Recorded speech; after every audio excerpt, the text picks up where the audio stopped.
Hello, and thanks for joining us for today's webinar from the Institute for Research on Poverty at the University of Wisconsin-Madison. I'm Dave Chancellor, and I'll be your host. Our webinar today is on housing and climate change, and I'm so happy to be able to introduce our four presenters in the order they'll be presenting. So Professor Max Besbris is an assistant professor of sociology here at the University of Wisconsin-Madison. Amy Chester is managing director of Rebuild by Design. Professor Ivis Garcia is an associate professor in the Landscape Architecture and Urban Planning Department at Texas A&M University. And James Elliott is professor and department chair of sociology at Rice University. So thanks to all of you for being here. I also want to acknowledge the Office of the Assistant Secretary for Planning and Evaluation at the Department of Health and Human Services for their support of IRP as the National Research Center on Poverty and Economic Mobility. That said, any positions expressed in today's webinar don't necessarily reflect those of ASPE or IRP. So we have an hour today, and we're going to spend about the first 45 minutes hearing from our presenters, and then we're going to turn to your questions. So there's a Q&A box, and you can feel free to submit questions throughout the webinar, and you can also kind of join in via chat. And so if you just kind of want to engage in that way, please feel free to do so. We are recording today's webinar, and I'll have a recording of the webinar out to all of you by tomorrow if you're registered. And so we'll post that up on YouTube and send it on out. We'll also be sharing slides, and I'm actually going to post a link later on the webinar with copies of the slides that you can access, and we'll send those out via email as well. So Max, if I can invite you to share your slides when you have a moment here. As you pull those up, kind of a quick note on our topic today. I'm applying sort of a broad definition to housing, and not just in the sense of where people's houses or apartments, but also sort of the built environment where they live. And the ways that severe weather events can impact that, especially for people of low to modest means. And of course, this is an issue that affects people worldwide with worldwide ramifications, but our focus today is on the United States and its particular set of issues and policies. And so with that, I want to thank all of our presenters again for being here. Professor Max Besbris, I'm going to turn it over to you. Thanks, Dave, and thanks for organizing. I'm excited to be here. So what I'm going to be talking about today is largely based on my new book with Anna Rhodes, which is called Soaking the Middle Class, Suburban Inequality and Recovery from Disaster. And one of the main arguments in our book is that climate change and inequality are becoming inextricably linked in the United States. So it seems like every year we're inundated with news about storms, and atmospheric scientists are pretty clear that climate change is making extreme weather more severe. Warming of the oceans allows for tropical depressions to absorb more water. So when they hit land, they dump a lot more.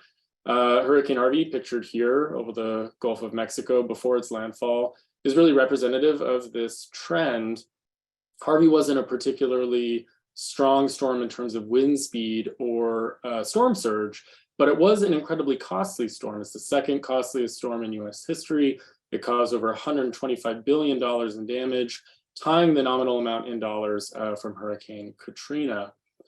And it's these particular features, right? Lots of water in one locale over a very long period of time that made Harvey such a devastating storm. It rained for days in the Houston metro region, the fourth largest metro region in the country, with a population growth rate of over 20% just in the last decade. And so, when Harvey dumped $127 billion, or 127 billion tons of water onto a region of sprawl, home to over 7 million people, it flooded over 300,000 structures. So the point here, right, is that, as Harvey indicates, climate change is really expanding the scope of disasters, meaning that a wider set of places are being affected. During Harvey, for example, the vast majority, so about 75% of the households that flooded lay outside the 100-year floodplain, meaning that they were not mandated to have flood insurance. And while poorer households overall were more likely to be affected, the majority of households making over 200% above the federal poverty line in the Gulf Coast region were financially impacted by Harvey. So that's a lot of people, regardless of their class status. So one of the big motivations for our project is understanding how middle-class places recover, in particular, because recovery in middle-class places entails things that we don't often think of middle-class people as having to do. Things like making unplanned residential mobility decisions, interacting with government bureaucracies to get entitlements, or asking social networks for their help. But we're also interested in recovery in a middle-class household because these places are going to be more exposed. There's also a moment in time that we're studying middle-class people right now where there's a lot more precarity than there ever was before. And having a shock, a major shock like a climate-related disaster, which damages your home, for most middle-class people, that's their major asset. So we were really curious about the long-term financial impacts of Hurricane Harvey. So sort of three major drivers of the project, right? We're talking about middle-class places being more affected, middle-class households being more financially precarious. The last thing, that we're really sort of trying to think about here is the mechanisms that drive inequality post-disaster across all kinds of households. So one thing that we know is that pre-flood financial inequality and post-flood income really affects recovery, but so do social networks, right? So how much can people rely on their friends, families, and neighbors to help them recover after? And this is a really important question in the context of Hurricane Harvey, because over 90% of the people affected by Harvey returned to their homes 1 year later. This means that considerably more households in the wake of Harvey are directing their financial resources towards rebuilding their flooded properties. But again, only about 30% of flooded households had insurance, and the damage to uninsured properties in dollars was 2 to 3 times higher than the damage to insured properties after Harvey. So in the book, we're really focused on how households are getting money to recover, if they're getting any money at all, where this money's coming from, and what are the factors that we think are going to matter for their recovery. So just a very quick summation of sort of what we actually did to gather our data. We studied a suburb called Friendswood, which is about 10,000 households, about 30 miles outside of Houston, where a third of the households flooded. Over a period of two years, we interviewed nearly 60 households multiple times, interviews with FEMA and city officials. So lots of data collection. And I really want to highlight, with my last few minutes, what's going on in Chapter 5, which is the chapter of the book that deals most particularly with expanding inequality within Friendswood. So what we find is that people recover really in a highly varied way, even in this relatively well-resourced town. And that's because people who are insured are eligible for up to $350,000 after a flood.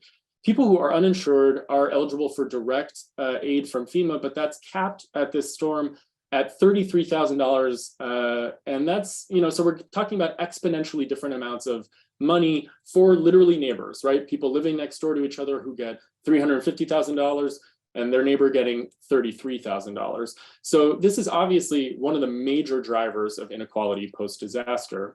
But the other thing that really I want to highlight is that social capital can fill gaps, right, in missing money for recovery. So I'll just tell the quick example of a woman named Helen who did not have flood insurance. She's a retiree. She lives by herself. She's just living off of Social Security, makes approximately $17,000 a year. She didn't possess flood insurance. She didn't possess any construction know-how, but she did have a brother who owned a construction company and was able to repair her home basically on his dime. Right, so social capital can make up for some of these differences, but in most cases, this is a rarity. In fact, what we're really seeing is if you compare Helen to her neighbors, Phyllis and Vera, two sisters who are both widowed, who also are retirees and live off of Social Security, they make collectively about $29,000 a year. They did not have flood insurance. They got about $16,000 from FEMA. But 2 years after the storm, they're still living without installed walls. They still don't have floors. And it's a huge health hazard for these two elderly women. And part of this is just that they just didn't have enough money. Vera draws down on her IRA to try to fill in some of the construction costs, but they get bilked a little bit by a contractor. And the point, right, is that these women who are living next door to each other who don't have insurance, even these people, right, we see a lot of inequality between them because of these different kinds of resources that people are getting. So just to return to the themes that are motivating the book in general, right? It's that middle-class places are more vulnerable to climate-related disasters than in the past. Middle-class households are, by some measures, more financially precarious and reliant on their homes as an asset. And there's increasing evidence that climate-related disasters is not only revealing existing inequalities, but actually exacerbating them.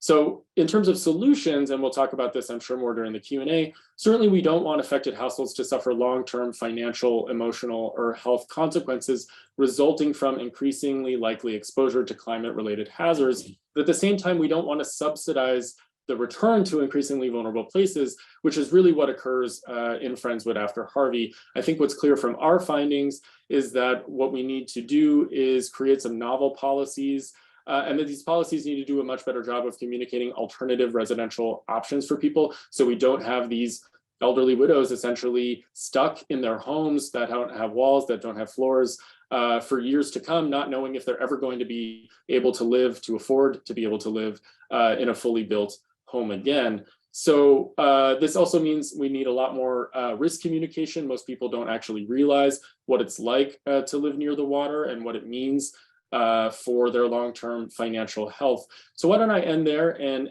hand it off, and I'm looking forward to the Q&A.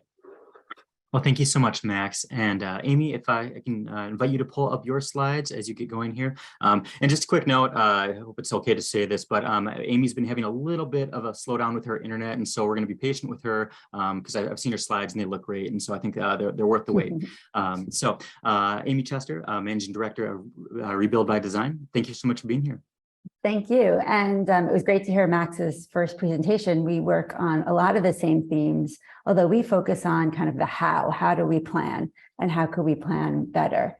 Rebuild by Design started after Hurricane Sandy, and we were originally an initiative of HUD, who set aside $1 billion in the disaster recovery funds to rethink how the infrastructure should be in the Sandy affected region. And essentially what we do is we bring world's experts together with local communities and local governments to rethink our communities. And we do that in 3 ways. One is a large scale regional design competitions, which we've done both in the Sandy affected region and the Bay Area. 2 is through innovative processes to address cities' challenges, where a government will come to us or a community group will come to us and ask us to help them solve something, and we create a collaborative process.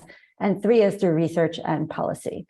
And this is where we got our start. It looks very similar to Max's slide about Hurricane Harvey. This is Hurricane Sandy, and next month will be the 10th, later this month will be the 10th anniversary of Hurricane Sandy, leaving our communities looking like this. 650,000 homes were damaged or destroyed, over 8 million people without power. It was this big aha movement for the United States, realizing that climate change is now here. And what it revealed specifically to us is the interconnection between physical resilience and social resilience. And Max talked about that social network that you have. It literally could mean a life or death situation for somebody who's vulnerable, whether they're vulnerable economically or whether they're vulnerable, kind of because they're older communities or they don't trust government. They don't want to open up the door to their neighbors. It's really a divider in who comes out better off than the others. And of course, we all know that this is going to be happening more and more frequently as our urban population is rising, so is our temperature and our storm intensity. So when Hurricane Sandy happened, what we knew is that we couldn't use all the tools that we used before. Usually what happens when you're rethinking infrastructure or building back after a storm, or just building, maybe it's a hospital or a school, you usually know what you want to build at the very, very beginning, and then you back your way into it because you know your budget, you know how many classrooms you need, you know what the date is that you must open by, and you kind of are put yourself in this constrained environment where you could only think about what you can accomplish. And we felt really passionately after Hurricane Sandy, feeling like we have a lot more decisions that we need to make that we've never had to make before. Like, how should we protect ourselves? So we created what we call a design detour. and collaborative design. And we started this out through our first initiative, which was the Hurricane Sandy Design Competition, where we brought 200 interdisciplinary experts together to work locally on the ground, using the federal dollars as a carrot, saying essentially, if you create really great ideas, the federal government will fund it. And we've now taken that process and we've worked in over a dozen different communities on all different size scales. And this is essentially how it works. And it can be applied in many different ways. One is that we do collaborative research, and research to us is really walking the streets, talking to community members, understanding what exists already, creating learning events so we're all learning together, and then collectively doing that analysis. And then we move on to design stage, and we could be designing policies or programs or places. And we do that through really understanding who are all the affected stakeholders, who are all the government agencies that might have a say over what we want to build, what are the NGOs that exist, and how do we tap into all that amazing energy? How do we learn from them? And how do we have people come to different types of events? So this is just an example of a project that was done for the Hurricane Sandy competition in the Bronx. And it's a good example of showing how the idea of stakeholders means a lot of different types of people. In this case, it was government and community and industry. And here are some examples of some fun events that we did to get different types of people to come to conversations about how they want to see their community. On the bottom, we have what's called a slam bake in Hunts Point, which is the area in New York City that holds our food markets.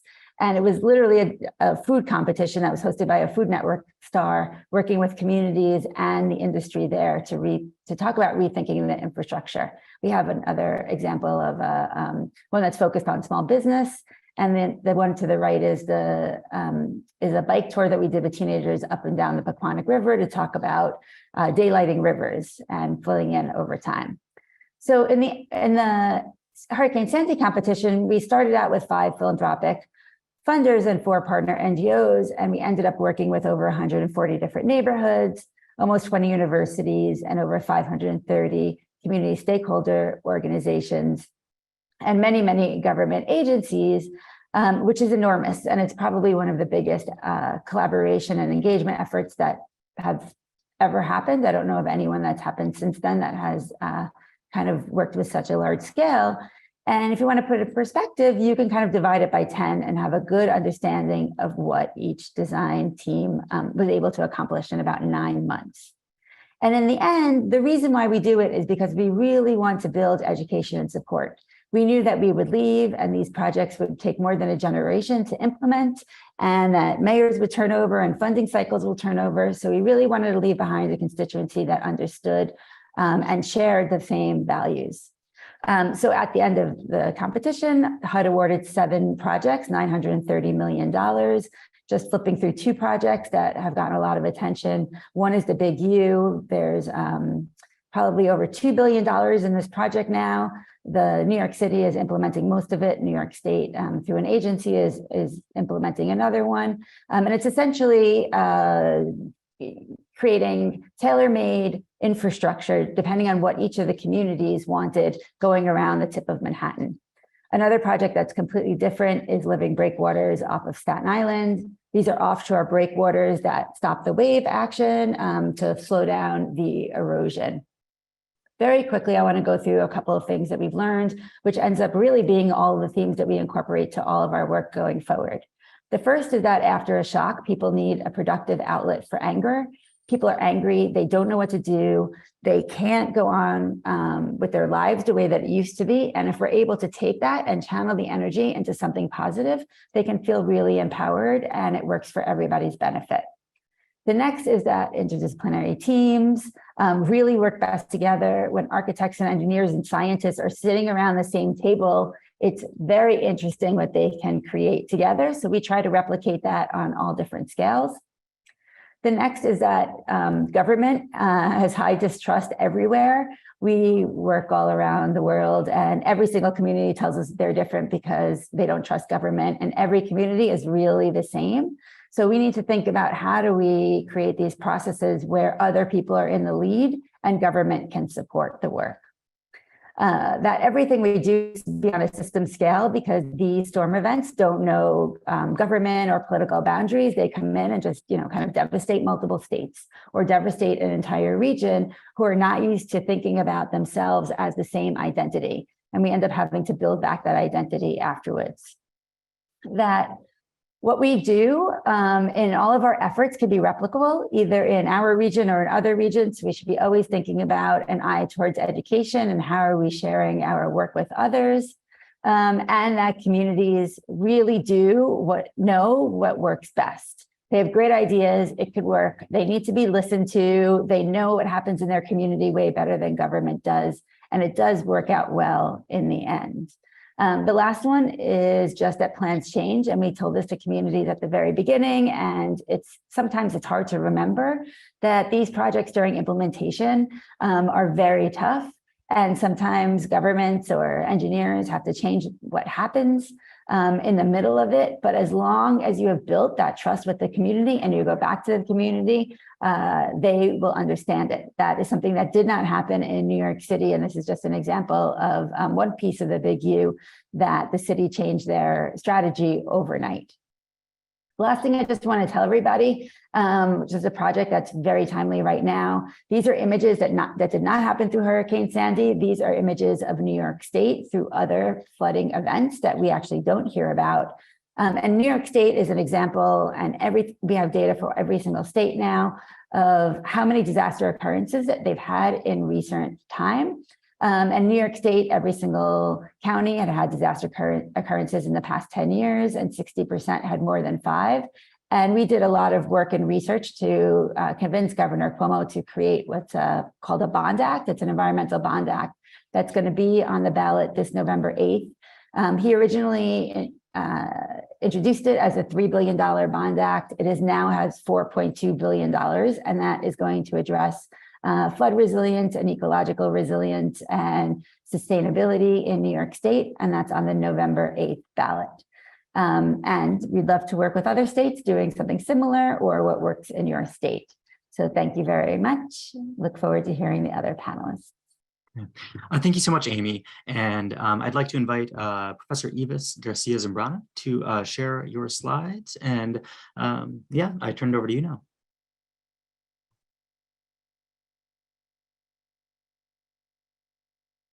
Oh, you're still muted yet. All right, thank you. So I also wanted to say that I am an IRP Emerging Poverty Scholar Fellow. So they're like funding some of the work that I have been doing in Puerto Rico. So thank you very much. So today I will be talking about a program.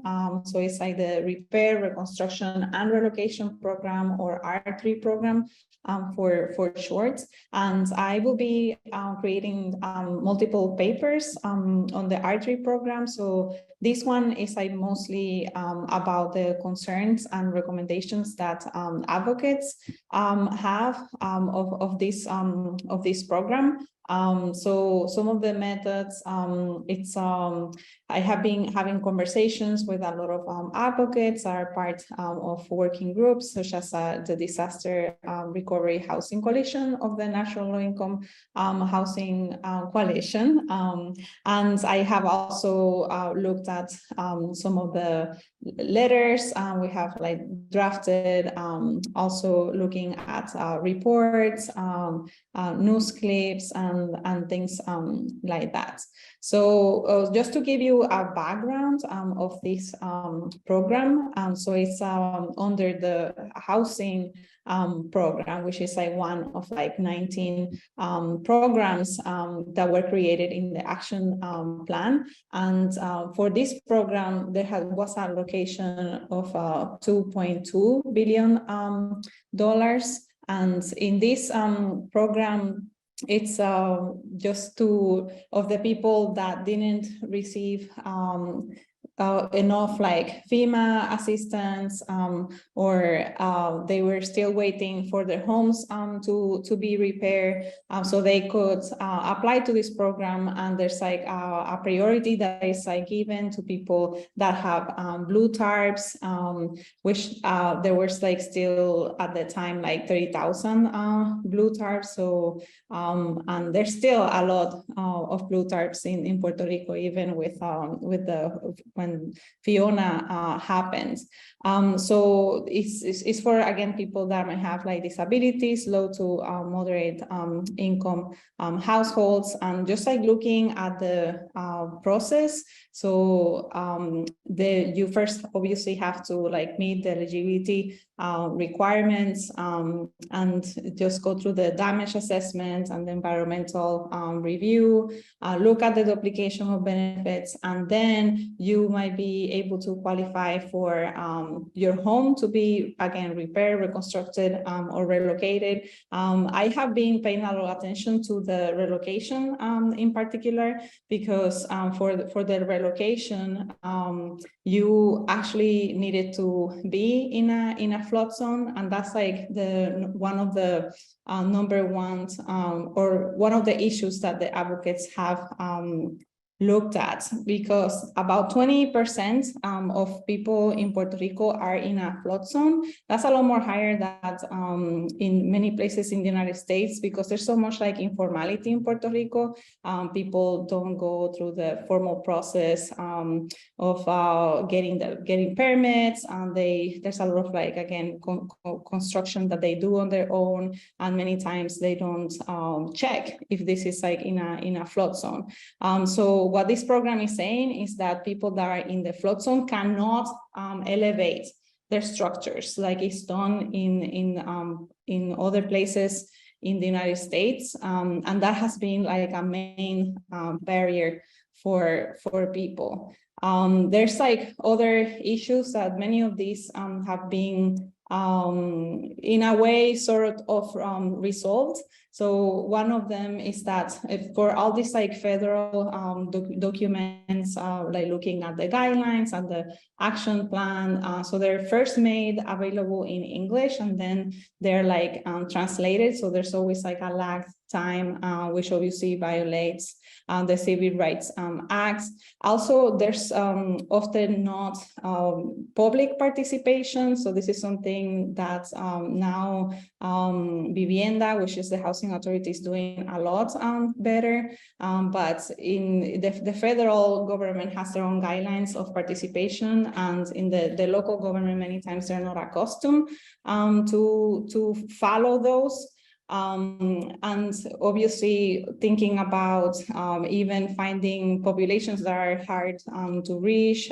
There's a lot of people that are, as I said, older adults that might not have access to the internet, living in rural areas, might not have transportation.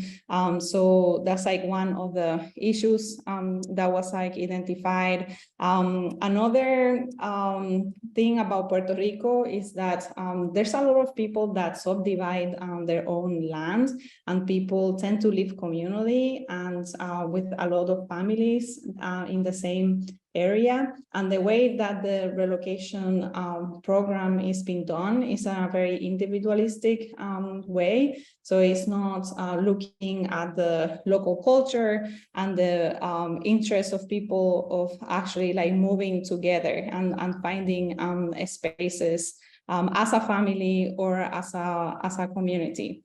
So that's the issue of like relocation of complete communities that we obviously have seen in other places in the world that is like done this way, but in the United States, that's not the practice. And another issue identified is that the allocation notices and the program guidelines and the action plan, they tend to be inconsistent and have different languages, which creates confusion for people. One of those like main issues is that get people confused is like whether or not you need to have a title in order to be able to apply for this R3 program. So there's some of the program guidelines that or that do not say that, but in the alternative documentation, it's the language that it shows is that's a possibility of demonstrating some alternative documentation. And that has been something that the Disaster Housing Recovery Coalition has been like working in making these like statements, self-declarative statements more available, so people know that they can provide things such as receipts of their repairs, or letters from governments or non-profit organizations saying that they live in this place, as a way of like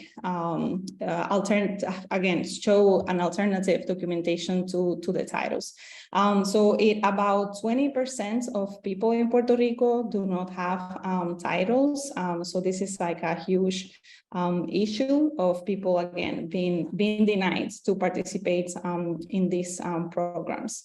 The other issue is the lack of transparency. There has been a lot of progress actually from Vivienda. They have made a lot of data available, but this was a big effort from the advocates. So today you can go and find more information about the total applications and how many repairs, relocations, and so on.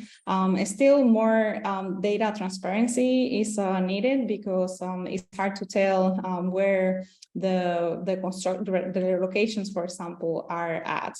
So they have been approved, have people actually being relocated. When I went to Puerto Rico, I actually did a lot of interviews with people that were part of the program, but they were not relocated just yet. So according to, again, advocates and people that I have talked to, we are not sure that relocation has happened. So that's, again, an issue of data transparency. And the last issue is when people are, like Max was talking about, in homes that they might be halfway repaired. They should be able to be in a place that is like safe, in where they can keep their health. So there's not a way for people to know about participating in rental programs. And also when they're waiting, for example, for a home to be reconstructed, oftentimes they don't know that they actually can't apply for rental assistance for that period of time that their homes are being demolished and they are getting a new home be constructed in the same lot. So there's a lot of information that is not given to people, and that's something that across all these issues I have noticed. For example, to go back to the issue of the title clearance, I have gone to places in Puerto Rico in where people didn't have a title. They were informal communities, even though they might have applied for one. They didn't have electricity, so that it was like formal, and they still were approved for the reconstruction. But in other cases, people are not being approved. So a lot of it is that people might not know, and with the case managers, sometimes they have one set of information and other people have other information. So those are some of the things that I will be like doing through this IRP fellowship. So talking to people in government, talking to more people that have participated from the program in order to find out where the issues. And most importantly, what I am trying to do is advocacy. So work with the people that are on the ground, finding ways of improving the program for all people. So thank you very much. Well, thank you so much, Ivis. And I have questions about implementation later for Q&A. So Professor James Elliott, I'm going to turn it over to you now. Thank you so much for being here.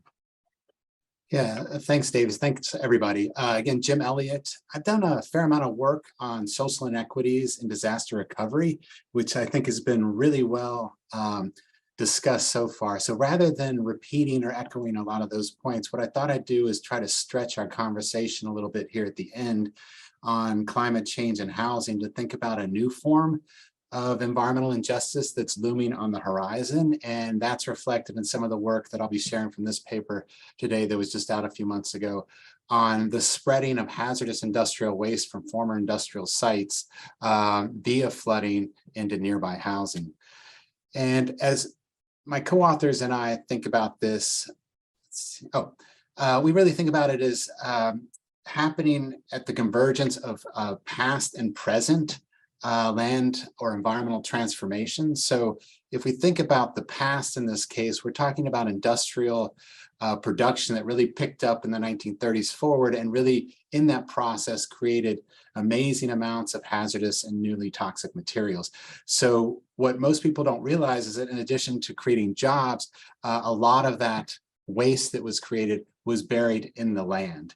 And that wasn't even recorded or registered until the EPA's toxic release inventory started in the late 80s. And since then, they've registered 75 or 74 billion pounds of these wastes that have been buried on site. And we can only begin to imagine how much was buried before those regulations. And oftentimes this burial of hazardous waste on site happened, just putting in barrels, putting into pits and ponds and just clearing them with dirt.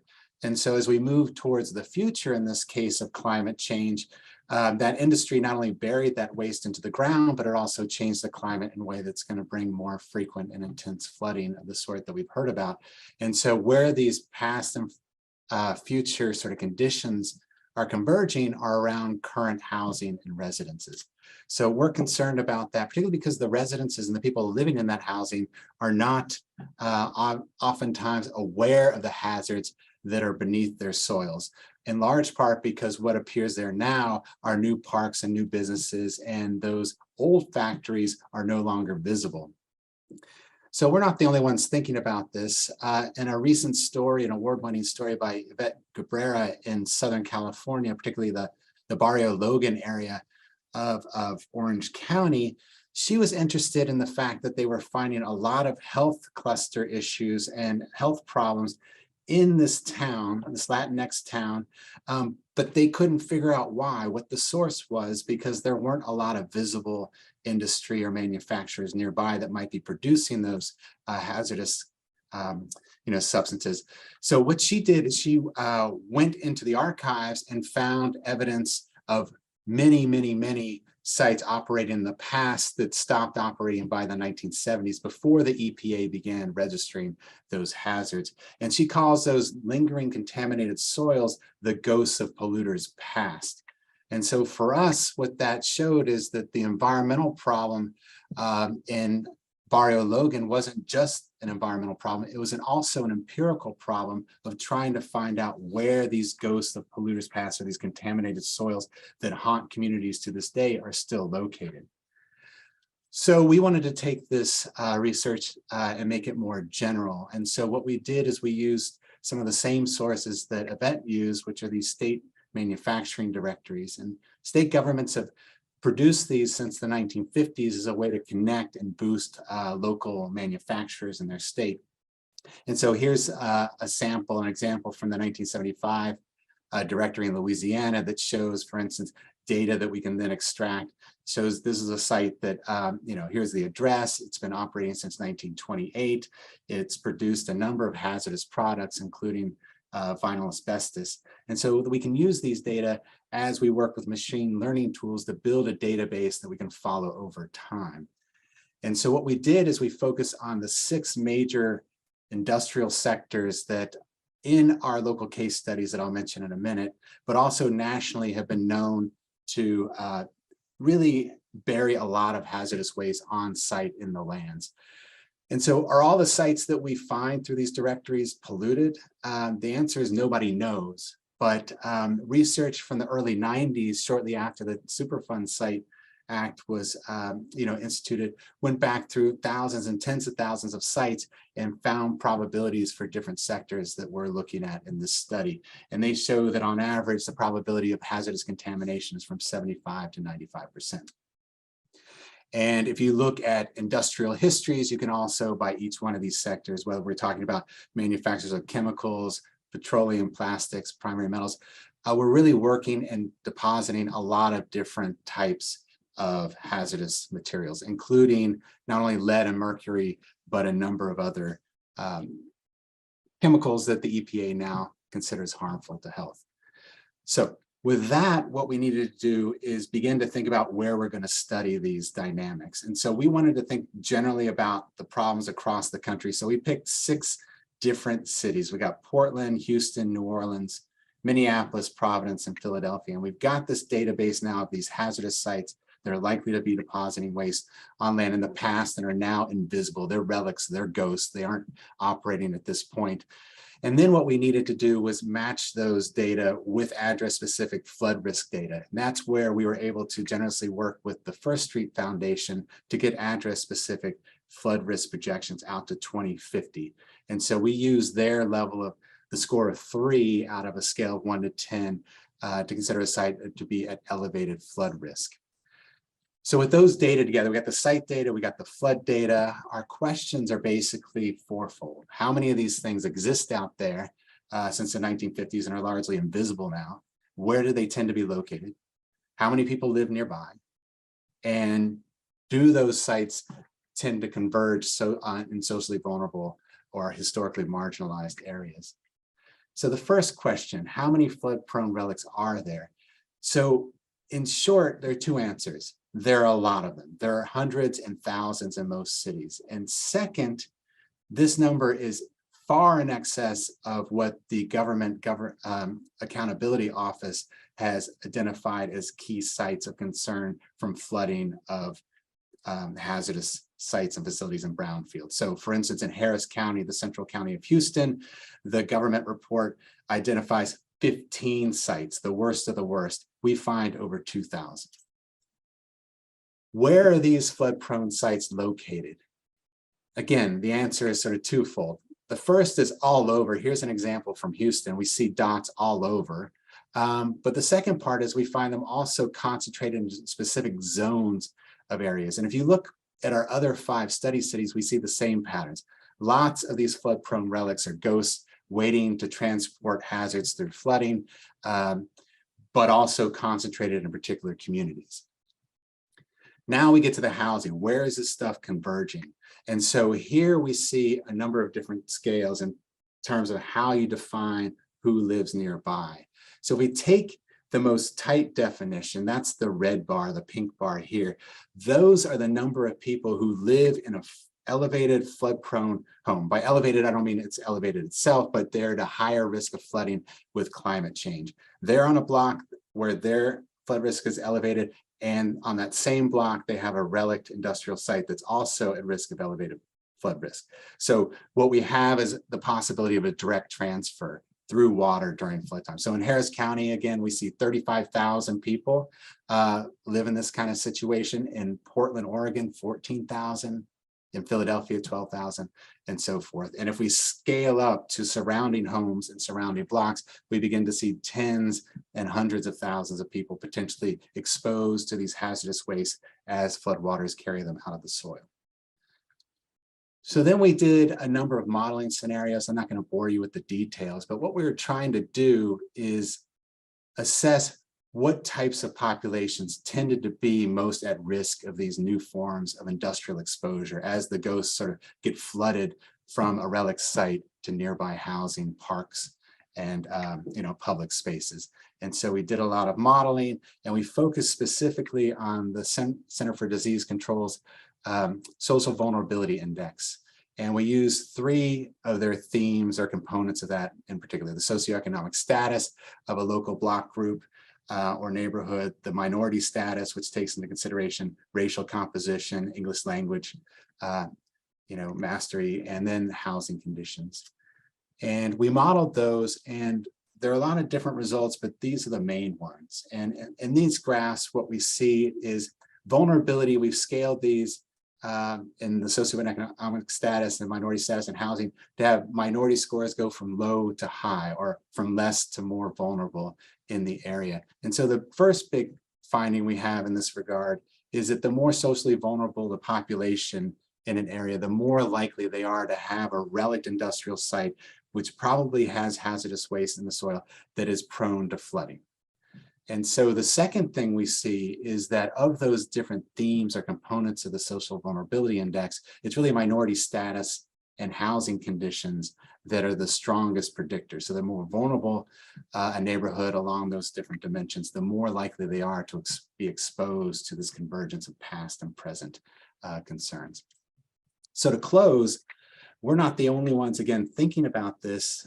In Houston, we have a current example of, a historically marginalized African-American neighborhood in the 5th Ward who faces a lot of flooding repetitively throughout various storms in the city. But they also have a lot of hazardous waste that's since gone, now it's been recognized. And what the mayor is saying is we can't just clean up those areas. They're too toxic. We need to start thinking about the things that Ivis talked about, which is actually relocating people, not just because of the flood risk, but because what are those that flood risk does to potential hazardous exposures. So to conclude, we think there are 3 major implications of our research as we go forward and think about, these new environmental injustice possibilities in the future.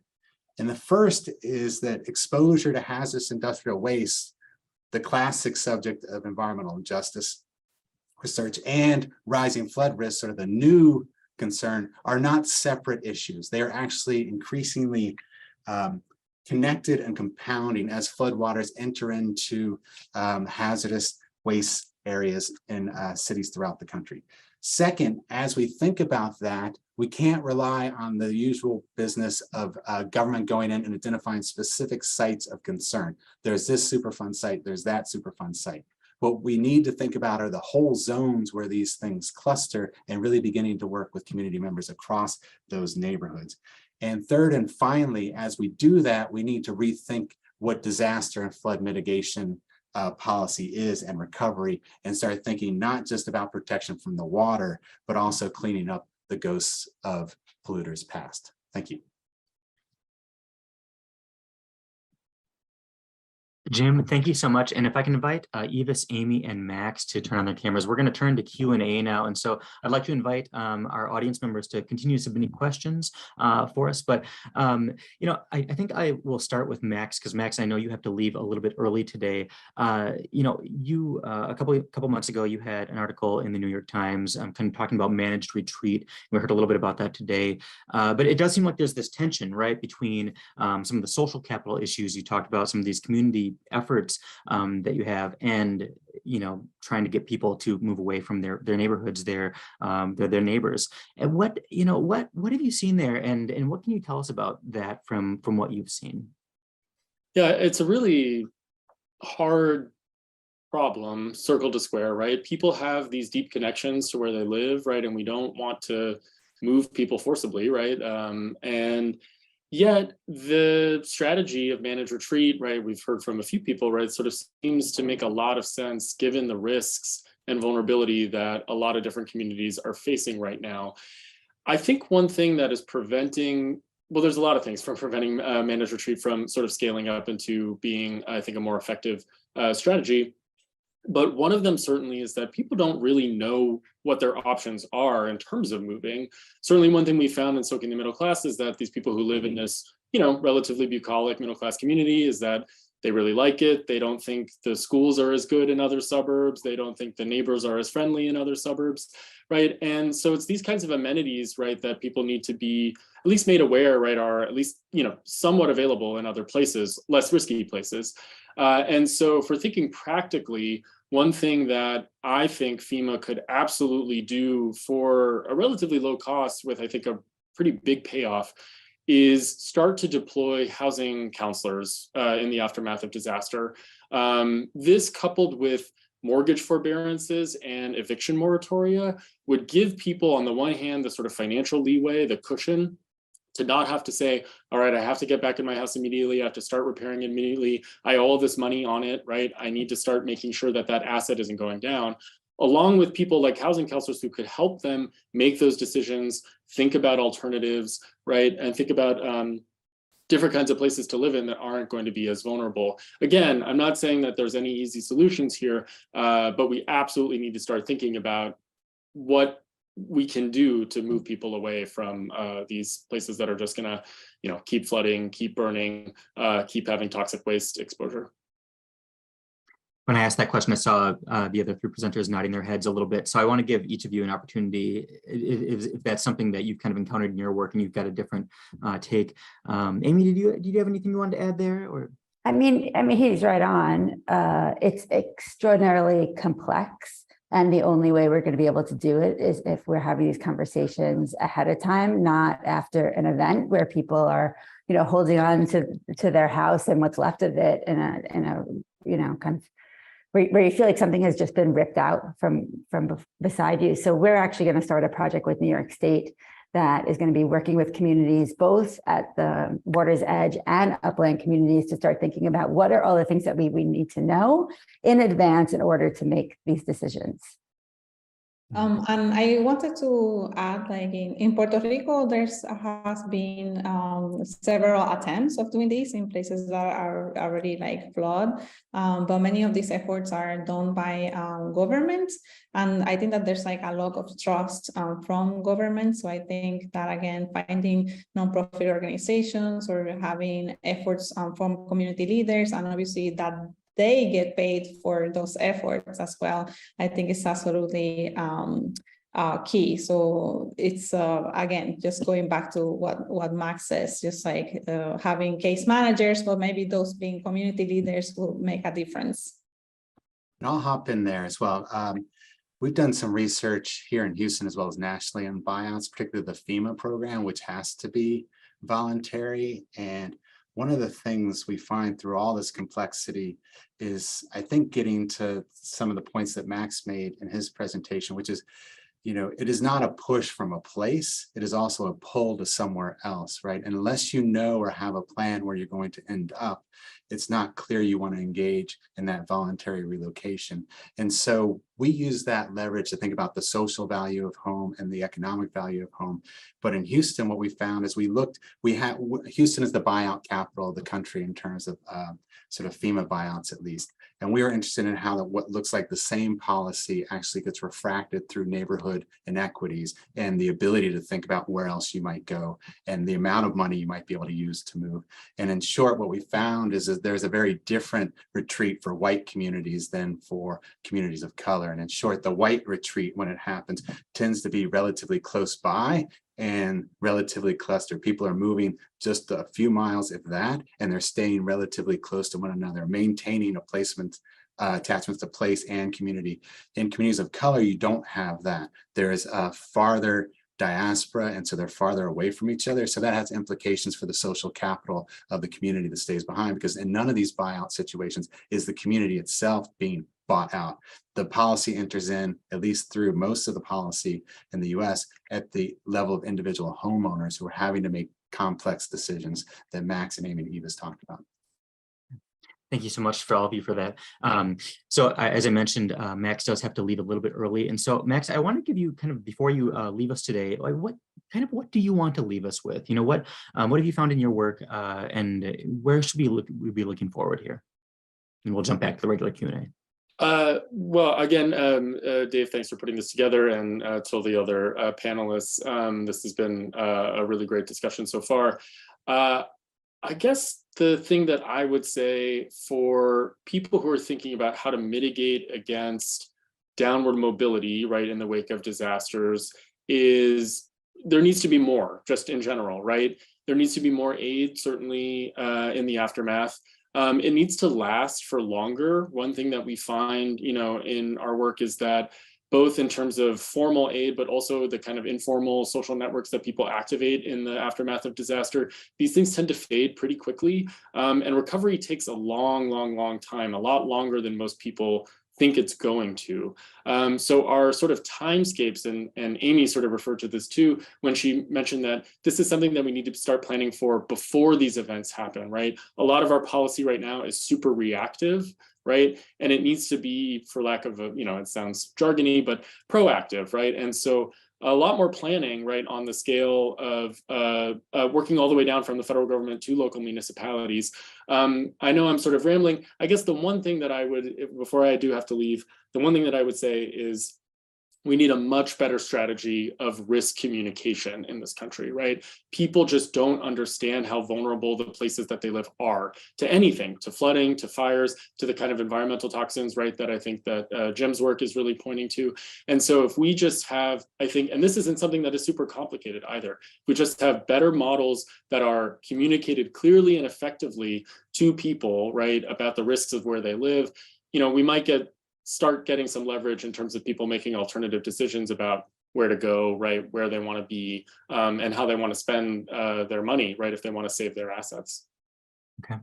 Well, Max, thank you so much for being here. I know you have to leave now, but I do appreciate your time today. So a question for Amy from the chat, is because I know you've had so many partnerships with business and industry, and there's a question, what do you think private businesses, employers, other things can be doing or maybe doing differently that maybe would offer some benefit here? I mean, the list is endless depending on how you interpret the question. It could be, what do they need to do in order to survive for themselves? So FEMA has a statistic that gives me chills that it's, if a small business is not open by the 4th day after a disaster, they have a 90% failure rate within 1 year. So think about that after Hurricane Sandy, after Hurricane Ida, it's remarkable how fragile our small businesses are. And that means that there's a rippling effect to their home and their mortgages that they're not going to be able to pay, and what happens to their children when they have to leave. So it's very complicated. So there's definitely a ton of work that has to go into educating small businesses about what they need to do in order to back up their client list and move their inventory off the first ground and things like that. And then there's a lot what they could do as advocates. Small businesses do have a kind of like a bully horn where they get government attention many times, and they could be talking about the types of protections that they want to see in their neighborhood. Most small businesses don't stick around for an evening event with the Department of City Planning or whoever may come to work with the residents, but they should have an equal say as anyone else because they depended on it. And then lastly, yes, I think that small businesses can do housing support depending on what it is, and what they're able to feasibly do, but certainly large businesses can. And thinking about the myriad of incentives that we're going to have to use in order to ask people if they want to leave, maybe that there is some, housing support that they could have if they move closer or more farther away or whatever it might be for their place of work, or transfer to another location for their place of work.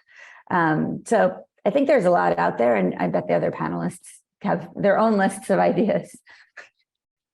I'd like to get some of those lists, and we can certainly jump some of those sort of at our closing comments. But I do want to ask Ivis, so as you went through, in many ways, I think sort of a list of failures of this R3 program and some of these efforts. When from my perspective, many of them seemed.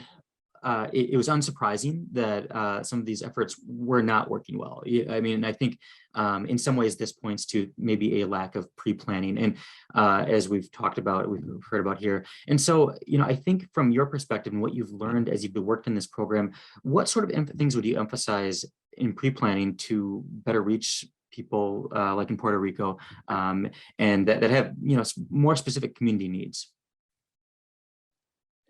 So I think that's something that already has been effective is to have the vivienda or the housing authority going to their communities. So at least I have seen with the title clearance program in particular, which is again something completely different from the R3 program. They go to communities and many times they're like they're invited by community leaders. So it requires, again, community leaders to have the interest of doing that, right? But then the vivienda will go there, and they will provide information for people, and the community self-organized to say, you know, these households will go on this day and these ones in this other day. So it's just kind of like going to people is very important. I also have seen it where the community leaders answer questions, and then you have also housing authority and legal aid as well. So having like nonprofits and people, so kind of like again helping individuals with their issues. So if the housing authority actually did this, like not only when they were invited, right, but going to communities, in particular places that many where there's a lot of informal communities in particular, right, because they're the ones that might have the most challenges, or people that live in rural communities, a lot of like older adults. I think that will be a huge step forward. We are at the hour here, and so really quickly, if you will, I'm hoping that each of our presenters can give us kind of a parting thought. You know, what in your work do you think is really important for us to pay attention to, or what have you not said yet that you'd like to? And so, Amy, would you start us off? I mean, sure. I think we need to normalize discussions about this. We need to be taking it back to our family and friends and asking people, you know, what are we going to do when climate change hits, talking about what happened in Florida or in Puerto Rico, and kind of getting across the message that we all have a responsibility to change our practices, and also to help government change their practices. Okay, thank you so much. Ivis? So something I have seen a lot with like agencies is like trying to emphasize equity and saying we're going to remove these barriers. But then in the implementation, I feel that that's where a lot of people are either not aware what were the policy changes or things like that. So I think that, again, just being able to implement some of like the things that we said in terms of equity at the agency level is going to be a great way to achieve equity. Okay, thank you. And Jim, what do you want to leave us with? Right. I would just say that it's interesting that it's climate change and housing, but most of us came at it through the lens of disasters, and that's understandable. And so I think all of us are sort of pointing to the fact or the notion that the real disaster happens after the disaster. It's in how we recover. And so we need to think about these issues, how we do it smart, bring in lots of different people from the ground up, but also, as Eva said, from the top down. So some of the research that all of us have been doing has been implemented or sort of taken into consideration by the National Advisory Council of FEMA to actually put equity front and center as a legitimate concern. And so now that that's there, the hard work of peeling back the various programs, you know, in FEMA alone, there are these major programs. So each one is going to have its set of issues. So we need to keep on it. And I think we've got a foothold. People are listening, so I appreciate it. Okay. Jim, Amy, Ivis, thank you all so much for your time. And also thanks to Max who has left us. But again, I'll be sending out a recording to this later on. If you would like to see the slides, I've got a link in the chat there, and we'll also send that out via email. So again, to all of our presenters, thank you so much for your time and your just really wonderful presentations today. I appreciate it. Thanks so much.